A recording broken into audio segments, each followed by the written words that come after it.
Two young toms, dark-feathered male turkeys with bare heads and necks that can change color from flat gray to brilliant shades of red, white, or even blue, wander under the canopy of trees on Gabriola Island.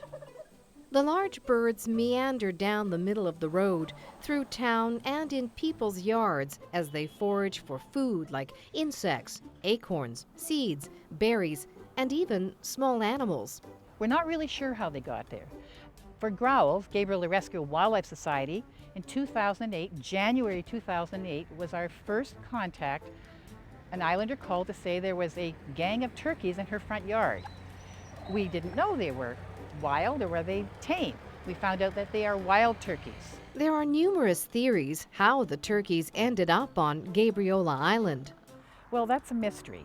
There's legend and there's stories and there's nobody really knows. Suddenly they were here. I've heard that somebody had them as turkeys that they were raising for food, and they either escaped or they let them go, but I'm not sure if that's the true story or not. Wild turkeys are native to North America, living in woodland forests and grasslands from Mexico to central and western Canada. I always assumed that maybe they just were released from somebody's farm or something, and then they've just sort of been successful here, but yeah, I don't actually know the real story behind them. So.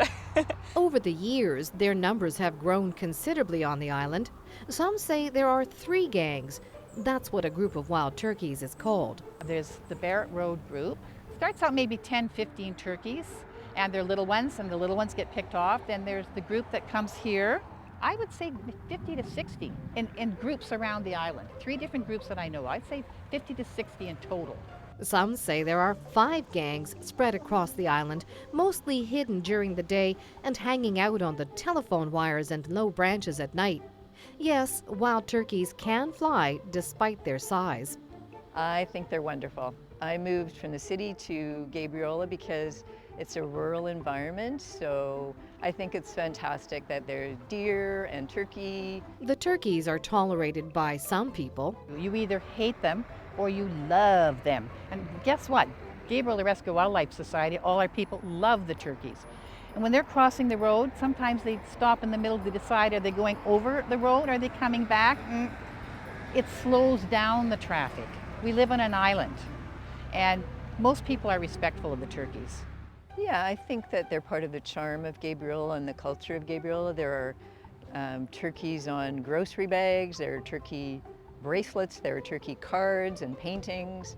Well, I think my relationship with them is quite a whimsical one. I like painting them and sort of take a anthropomorphic point of view of them. I love the way they hang out in their little gangs around the village and sort of make up little stories about what they might be doing and put them in sort of human situations. I like imagining them sort of going to the park and having a picnic. I don't like working amongst their fecal matter.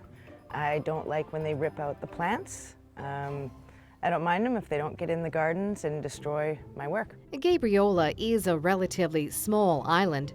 Interaction between humans and the large game birds is unavoidable. Occasionally, especially when it's mating season, and you have a nice shiny car, the male turkey sees himself in the reflected, and so that becomes like a territorial thing, and they have pecked cars. The turkeys, they went on my roof, on the car roof, and scratched the whole roof completely. I don't know if you saw it, whatever. And then on the side there are pigs, you know, all over the car, and at the back, of course, you know. It's terrible, terrible. And I wish somebody would do something about it, you know. Every now and then, discussions arise about what to do with the wild turkeys that roam Gabriola Island. They're not natural here, so in an ideal world, they'd go to a nice farm or a place where they could live quite happily and do their thing and not invade spaces or destroy my mom's car. I did at some point hear that some people found the turkeys a nuisance and wanted to cull the turkeys, or kill the turkeys really, capture them and kill them.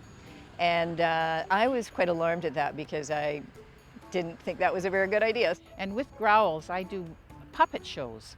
I wanted people to understand that because it's a turkey or a peacock or a rabbit, it's still part of our island, our community, and to appreciate them and to learn about them.